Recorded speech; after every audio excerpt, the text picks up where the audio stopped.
सत श्री अकाल। मैं परमिंदरजीत सिंह हाजिर हाँ नवे विषय नवी वीडियो के नाल। सो अज का जो साडा विषय है तद परमात्मा रुस जाएगा।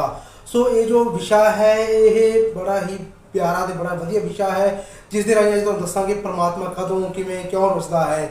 सो परमात्मा जो चाहुंदा है, परमात्मा जो वेखदा है तुहाडे कर्मां नूं देखदा है। परमात्मा तुहाडे अंदर दीयां चंगियाइयां नूं देखदा है। परमात्मा तुहाडे अंदर दे चंगे गुणां नूं वेखदा है। परमात्मा की रहमत जिन्ना उत्ते हुंदी है वो इंसान जिंदगी दे विच कुछ भी करे उसनूं तरक्कियां ही प्राप्त होंदियां हन। पर जदों किसी इंसान दे कोले बहुत ज़्यादा तरक्की आ जाए, पैसा आ जाए, धन दौलत आ जाए, शौहरत आ जाए तो जेकर वो इंसान अपने आप को रब समझन लग जाए, हंकार करन लग जाए तो उदों कह दिंदे हन तद परमात्मा रुस जाएगा। कहण तो भाव जदों तुसीं परमात्मा तुहानूं हर एक नियामत नाल नवाज दिता, परमात्मा तुहानूं हर एक खुशी दे दित्ती, परमात्मा तुहानूं हर एक तरह का सुख सहूलत दे दी, उन्होंने सुख सहूलतों को वरतते हुए आप तो नीवें नाल जेकर तुसीं माड़ा सलूक करते हो, माड़ा कर्म करते हो, तो कर्म जिवें जिवें माड़ा हुंदा जाएगा तब तिवें तिवें तुसीं परमात्मा की रहमतों तो दूर होंदे जाओगे। कुछ लोगों का मैं देखा है जदों उन्होंने कोई थोड़ी जी उचाई प्राप्त होती है, थोड़ा चंगा समा आता है तो वो अपने भैन भरा अपने माड़े रिश्तेदारों को छड्डना शुरू कर देंगे, उन्होंने भंडना शुरू कर देंगे, उन्होंने बैठना उन्होंने बोलना चलना बंद कर देंगे हैं। ऐसे में की होता है जो मनुख का हंकार तरक्की की वजह से करके पैसे धेरे की वजह से करके उतान उठना शुरू हो जाता है, तिवें तिवें वो परमात्मा से दूर होंदा जाता है। जिवें जिवें परमात्मा तो दूर होंदा जाता है उसका हंकार होर उच्चा होंदा जाता है, उसकी मैं वधदी जाती है, उसनूं इंज लगन लगता है कि दुनिया में उस वर्गा होर कोई भी नहीं है। आज जो भी कुछ कर रहा है वो आप कर रहा है, अपने दम से कर रहा है, इस तो अलावा होर कोई नहीं कर रहा। वो इस भुलेखे में रह जाता है जो भी वो कर रहा है वो आप कर रहा है। वो परमात्मा की अदिति शक्ति, परमात्मा के स्वरूप को भुल जाता है, परमात्मा की दातां नूं भुल जाता है। जदों इंसान परमात्मा की दातां नूं भुल जाता है उदों इंसान आपे तो दूर हो जाता है, आपे नूं भुल जाता है। जदों इंसान आपे नूं भुल जाता है तद वो अपने अंदर बैठे परमात्मा नूं विसार दिंदा है। वो भुल जाता है जिस परमात्मा ने उसनूं ताकत दे नाल नवाजिया है, धन दौलत दे नाल नवाजिया है, वो उसके अंदर है। जेकर वो उसनूं विसार देवेगा तो उसका हाथ उसके सिर तो उठ जाएगा। ज्यों ही उसका हाथ उसके सिर तो उठिया, परमात्मा का हाथ उस इंसान के सिर तो उठिया, तिवें ही वो परमात्मा की नियामतां तो बेमुख हो गया, परमात्मा की नियामतां तो वह सखना हो जाएगा।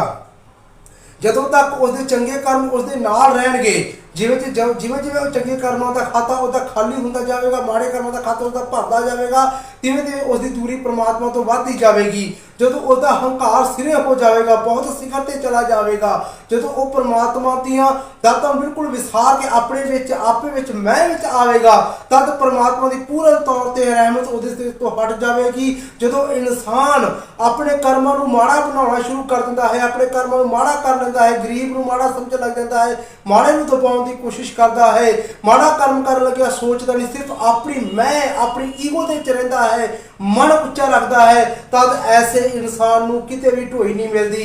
क्योंकि ब्रह्मंड का कानून है, यूनीवर्सल का कानून है, कर्म का एक कानून है। जिवें जिवें तुहाडे कर्म चंगे होणगे ते परमात्मा तुहाडे नज़दीक हुंदा जाएगा, जिवें जिवें तुहाडे कर्म माड़े हुंदे होणगे तिवें तिवें परमात्मा तुहाडे तो दूर हुंदा जाएगा।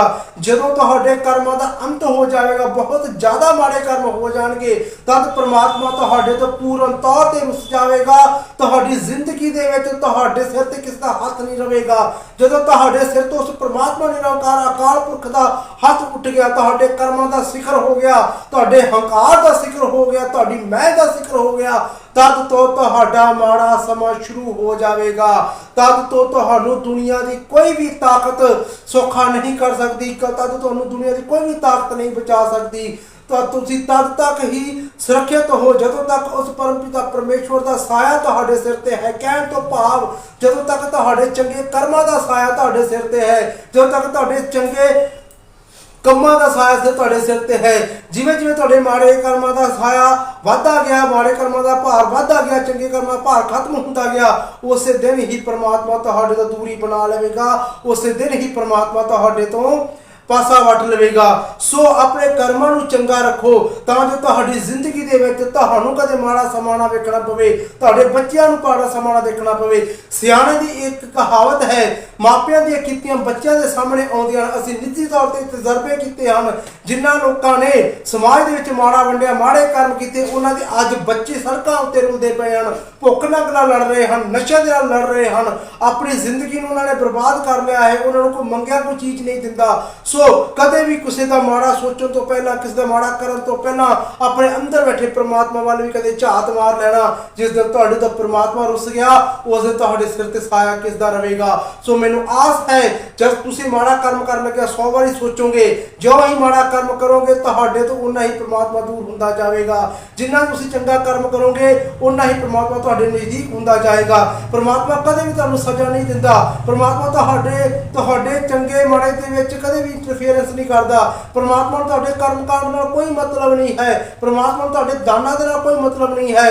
ਪ੍ਰਮਾਤਮਾ ਨੂੰ ਤੁਹਾਡੇ ਅੰਤਰ ਆਤਮਾ ਦੇ ਨਾਲ ਮਤਲਬ ਹੈ। ਤੁਸੀਂ ਕੀ ਕਰ ਰਹੇ ਹੋ, ਤੁਸੀਂ ਕੀ ਸੋਚ ਰਹੇ ਹੋ, ਤੁਸੀਂ ਕੀ ਵੰਡ ਰਹੇ ਹੋ, ਤੁਸੀਂ ਚੰਗਾ ਵੰਡ ਰਹੇ ਹੋ, ਮਾੜਾ ਵੰਡ ਰਹੇ ਹੋ, ਇਸ ਨਾਲ ਪ੍ਰਮਾਤਮਾ ਨੂੰ ਮਤਲਬ ਹੈ। ਜੇਕਰ ਤੁਹਾਡਾ ਕਰਮ ਚੰਗਾ ਹੋਵੇਗਾ ਤਾਂ ਚੰਗੇ ਫਲ ਮਿਲਣਗੇ, ਜੇ ਮਾੜਾ ਕਰਮ ਹੋਵੇਗਾ ਤਾਂ ਮਾੜੇ ਫਲ ਮਿਲਣਗੇ। ਸੋ ਜਦੋਂ ਤੁਹਾਡਾ ਮਾੜਾ ਸਮਾਂ ਚੱਲ ਰਿਹਾ ਹੋਵੇ ਤਾਂ ਤੁਸੀਂ ਕਦੇ ਇਸ ਚੀਜ਼ ਨੂੰ ਕਦੇ ਵੀ ਕਬੂਲਣ ਤੋਂ ਨਾ ਘਬਰਾਉਣਾ। ਤੁਸੀਂ ਜੇਕਰ ਮਾੜੇ ਸਮੇਂ ਵਿੱਚ ਹੋ ਤਾਂ ਕਦੇ ਤੁਸੀਂ ਕਿਸੇ ਦਾ ਮਾੜਾ ਕੀਤਾ ਹੋਵੇਗਾ, ਇਸ ਲਈ ਤੁਸੀਂ ਮਾੜੇ ਸਮੇਂ ਵਿੱਚ ਹੋ। ਜੇਕਰ ਤੁਸੀਂ ਕਿਸੇ ਦਾ ਚੰਗਾ ਕੀਤਾ ਸੀ ਤੇ ਇਸ ਲਈ ਤੁਸੀਂ ਚੰਗੇ ਸਮੇਂ ਵਿੱਚ ਹੋ।